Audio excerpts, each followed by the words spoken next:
Le film a été apprécié, hein, j'ai l'impression. Alors, Dia Baniouaxiki, merci déjà pour ce film, hein, merci qu'on ait pu le projeter ici dans le cadre du Festival of Screen. C'était votre premier long métrage, vous avez déjà fait deux courts-métrages, je pense? Oui. Oui. Et alors, qu'est-ce que c'était en fait comme expérience de faire ce long métrage? C'est vrai que c'est un rythme très différent du cours, donc il y a beaucoup de choses à... C'est très différent en fait, comme expérience, peut-être un peu plus, ouais, voilà. Donc elle me posait la question de savoir... Oui, comment était cette expérience du premier long métrage? Voilà, je disais que c'était très différent de mes courts-métrages, parce que c'est un autre rythme et c'est d'autres moyens aussi qu'il faut, voilà, qu'il faut demander pour pouvoir réaliser le film. Et c'est un autre rythme ouais, voilà, de tournage. C'est une première expérience qui m'a ouais, beaucoup appris et en même temps qui a pris beaucoup de... Voilà, c'était une grande épreuve aussi à la fois. Il y a aussi beaucoup de travail de recherche de lieux, hein, ça c'était, je pense, un travail plus vaste. Oui, des repérages, énormément de repérages. En fait, il y a une coproduction avec la Hollande aussi. Donc, il y a eu énormément de lieux repérés ici à Bruxelles et aussi en Hollande, à Rotterdam. C'est un film, voilà, comme je le disais au début, je pense que c'est un film d'immersion. Voilà, il y a qui raconte plus par l'immersion que par la narration. Donc forcément, les lieux, le repérage, l'image, tout le travail visuel et sonore aussi a été très, très, très important. Et d'ailleurs, la scène avec les bâtiments, c'est donc à Rotterdam. Quel bâtiment? Ah, les bâtiments où on voit l'écran avec, oui, avec les infos sur oui. La météo solaire, enfin la météo, oui, voilà, oui. Oui. Ça, c'était à Rotterdam. Oui. Par contre, tous les contre-plans, enfin, tous les vues du ciel avec des bâtiments qu'on voit, une partie était à Bruxelles, donc voilà, c'était vraiment réparti. Et les oiseaux, ils ont été filmés où? Les oiseaux, il y a une partie qui a été filmée à Rotterdam par quelqu'un et il y a une autre partie qui a été faite en VFX. Donc en VFX, c'est-à-dire en numérique. Donc tous les oiseaux qui rentrent dans le tunnel, ça a été fait en numérique.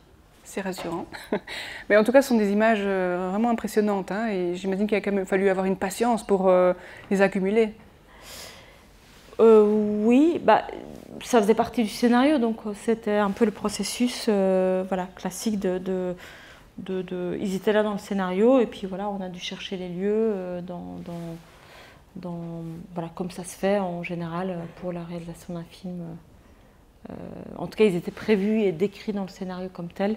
Et donc, on les a cherchés dans les différents lieux les différents pays de coproduction. Oui. Et le thème du film, c'est venu d'où en fait, parce que ça paraît quand même assez réaliste. Hein. On pourrait se croire que c'est vraiment dans le futur que ça pourrait se passer. Ça fait peur. Oui, alors par rapport à ce qu'on a vécu plus tard, c'est vrai que le film a été écrit bien avant la crise du Covid et tout ça. Donc je pense que voilà, il ne faut pas du tout le lire par rapport à ça. Mais c'est vrai que ce qu'on a vécu avec le Covid peut présenter certains échos par rapport au film. Mais bon, je pense que tous les films d'anticipation peuvent avoir des échos par rapport à ce qu'on a vécu. C'est tellement un truc incroyable. Mais sinon, le thème du film, il vient... J'avais envie de raconter un film dans un contexte d'un monde qui se dégrade un peu. Et puis c'est vrai que souvent, je tire ma source d'inspiration sur le sentiment de mélancolie, beaucoup. Et là, j'avais envie d'orienter ce sentiment-là dans le contexte d'un film de genre, donc d'anticipation. Et donc, je voulais vraiment amplifier ce sentiment-là un peu et le rendre vraiment, le mettre sous la forme d'une sorte d'épidémie comme ça, qui se répand parmi les personnages d'un film qui perdent, voilà, dans un monde qui se dégrade et puis avec des personnages qui sont un peu en perte avant tout de chaleur humaine, voilà, d'où le titre Sans soleil. Je pense que c'est surtout, il faut le prendre un peu aussi dans son sens symbolique. Et voilà, tous ces personnages un peu se perdent. Donc ça, c'était une volonté qui était là dès le départ. Et puis voilà, à l'intérieur de ce contexte, j'ai tissé un peu une histoire voilà, l'histoire de ce duo, mère-fils, et ce fils qui perd cette chaleur maternelle, qui va essayer de retrouver un peu plus tard, quand il est adolescent. Est-ce que dans le public... Oui, pardon. Ah, il n'y arrive pas. Oui, visiblement, vu qu'il doit se réconforter autrement à la fin. Il trouve du réconfort dans d'autres choses. Oui, il trouve du réconfort dans d'autres choses, mais en même temps, voilà, c'est sûr que le fantôme, enfin ce personnage de la femme qui rencontre, qui porte la même veste, voilà, ça va être un peu une sorte d'espoir, un peu mais en vain, puisque voilà, ça ne va pas lui permettre de retrouver évidemment la chaleur humaine qu'il a perdue dans sa petite enfance. Ouais. Est-ce qu'il y a des questions dans le public? Oui, en fait, vous pouvez la poser et puis je vais la répéter dans le micro. C'était plus un commentaire. Ah oui, donc oui, dites. J'ai vachement ressenti le travail sonore, ça m'a pris. J'ai sorti un moment, c'était intense. J'ai tout ressenti, c'était trop bien. Au niveau. Ouais. Donc le travail sonore donc, qui vous a marqué. Et la présence d'Asia Argento, je l'aime trop cette actrice et ça va dans la continuité de ce qu'elle a déjà fait. Ouais. En fait, le choix d'Asia Argento, c'est vrai que c'était. Comme on la voit peu dans le film, pour moi c'était important de trouver une actrice qui ait vraiment un visage qui marque et le spectateur de la même manière qui marque le personnage. Voilà. Parce que finalement, c'est vrai qu'on la voit que dans une petite partie du film. Et, voilà, et en même temps, son visage marque. Et voilà, donc pour essayer de vraiment faire pressentir que ce besoin de retrouver ce visage qu'il n'arrive pas voilà, à retrouver. Et le travail sonore, c'est vrai qu'il y a eu un gros travail en fait, il vient comme une sorte de ponctuation toutes ces ondes arrivent un peu sous forme de ponctuation dans la narration. Surtout quand on voit les phénomènes naturels, donc comme les éruptions solaires et puis tout le reste, et pas spécialement au moment où les gens entendent ces ondes, mais plutôt dans les moments plus extérieurs. Et c'était une forme de ponctuation pour pas noyer non plus le film dans toutes ces ondes, mais voilà, c'était un peu. Et c'est vrai qu'il y a eu un gros travail de superposition de différentes ondes. Et qu'elle fonctionne ou pas de façon hypnotique. Voilà. Donc on est soit vraiment imprégné ou pas. Donc visiblement, vous l'avez été. C'est bien. D'autres questions? Peut-être aussi dans le balcon, n'hésitez pas. En sachant que j'essaierai de répéter votre question si c'est une question. Oui? Merci beaucoup. Je me demandais, tu disais que c'était un film d'anticipation et en même temps, dans un des panneaux, on voit une date apparaître qui est 2021. Ouais. Je voulais savoir si tu pouvais nous dire un petit mot là-dessus. En fait, je voulais vraiment l'ancrer quand même malgré tout dans notre époque, dans la période du tournage du film. Bon, même si le tournage a eu lieu un peu avant. Et c'est un film d'anticipation, mais qui n'anticipe pas. C'est pas un film qui se passe dans le futur. C'est vraiment... c'est un film d'anticipation actuel qui ancre l'anticipation dans le monde actuel, en fait. Donc, c'est vraiment parti de l'idée voilà, d'une sorte d'intuition, voilà, cette volonté de raconter une histoire dans un monde qui se dégrade, avec une mélancolie froide qui se répand parmi les gens. Mais je voulais vraiment l'ancrer dans notre époque. Et bon, on voit bien que ce n'est pas dans un futur très lointain. C'est vraiment dans notre époque. Donc ça ne servait à rien de mettre des dates comme 2030, parce qu'on voit bien que le film a été tourné dans... Donc c'est d'anticipation, mais plus dans le sens où ça anticipe, voilà, ça amplifie un problème que j'ai peut-être... une ambiance que j'ai pressentie, mais ce n'est pas une anticipation ou c'est une projection dans le futur. Je veux dire, voilà. D'autres questions ou remarques? Oui? On voit dans le choix des lieux, il y a un rapport vertical entre ce qui est en haut et en bas. Et en bas aussi, enfin, là où, quelle était la symbolique voulue dans l'espace en fait. C'est vraiment tous ces gens finalement recherchent quelque chose, une espèce à s'accrocher quelque chose dans le ciel.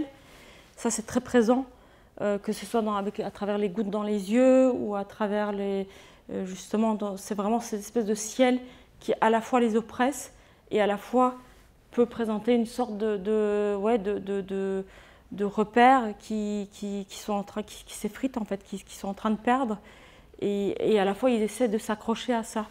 Donc effectivement il y a beaucoup ce rapport de verticalité qui est très présent dans le film, que ce soit à travers les gouttes et le regard vers le ciel, ou à travers la présence du ciel qui les oppresse aussi à la fois. Ouais, effectivement, le rapport au ciel est très présent. Et à la fois, assez antagoniste, de manière assez antagoniste, les gens fuient ce ciel, ce rapport au ciel en se terrant dans des espaces souterrains. Donc voilà, c'est à la fois un objet cet objet de verticalité vers le ciel, et à la fois oppression et à la fois voilà, peut-être une volonté de recherche de quelque chose, un repère qu'on n'arrive plus à retrouver ici-bas. Une autre question? N'hésitez pas, ne soyez pas timide. Oui? Il y a une question, la phrase musicale, je ne sais pas si c'est de la flûte. Donc, la phrase musicale, la flûte, oui. Enfin, pour ceux qui sont dans le balcon, on n'entend pas, pardon. Musicale qui vient en transition, parfois j'étais assez curieux de savoir si elle était là avant les images, choisie avant les images ou après. Oui, en fait j'avais vraiment l'intuition de la flûte traversière dès le départ, en fait, dans l'écriture du scénario. Après, l'onde Martenot est venue se rajouter par après, mais en tout cas, la flûte traversière, je l'avais. Pour moi, c'était vraiment c'est un son qui est à la fois peut être très oppressant et à la fois quelque chose de très doux qui peut ramener à l'enfance, puisque c'est quand même, la musique est souvent là, en tout cas au niveau mélodique, est souvent là pour rappeler un peu ce rattachement à l'enfance perdue, voilà, enfin à cette enfance, souvenir d'enfance, d'un amour perdu dans l'enfance en tout cas, et voilà, à la fois, donc c'était là dès le départ en fait, dès l'écriture du scénario. Et d'ailleurs, l'idée que vous vous étiez faite du film avant de le faire et le résultat final. Même si on l'a composé par après. Mais l'idée de la mélodie de la flûte traversée était là avant, mais on l'a composée après, une fois que le montage était fini. Voilà. Bah oui, c'est donc dans la prolongation, l'idée que vous faisiez du film avant de le faire et le résultat que vous voyez sur l'écran, est-ce que ça correspond ou est-ce que ça a encore évolué au cours du tournage, ce que vous vouliez vraiment rendre à l'écran? Ah oui, ça évolue beaucoup, oui. Oui. Ça évolue beaucoup. Après, l'intuition de départ est là, enfin, j'espère, en tout cas dans le film final, mais en tout cas, oui, ça évolue. Ça prend toujours des formes assez différentes au fur et à mesure du processus de fabrication d'un film. Ouais. Une dernière question dans le public?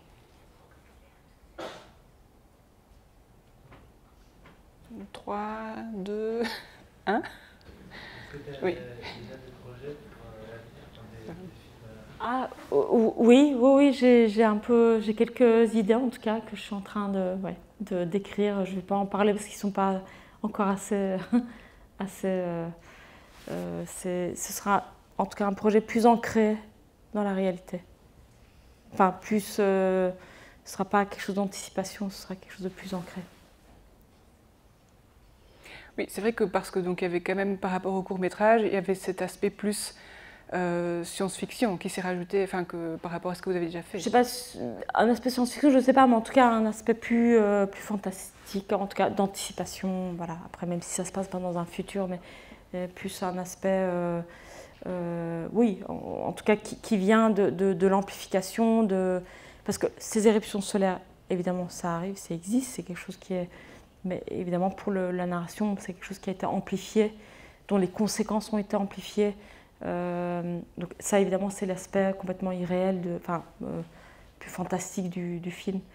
Même si c'est quand même assez ancré dans la réalité. Mais non, en tout cas, mon prochain, oui, ce sera, comme mes courts-métrages, peut-être quelque chose de plus ancré, sans l'aspect anticipation ni fantastique.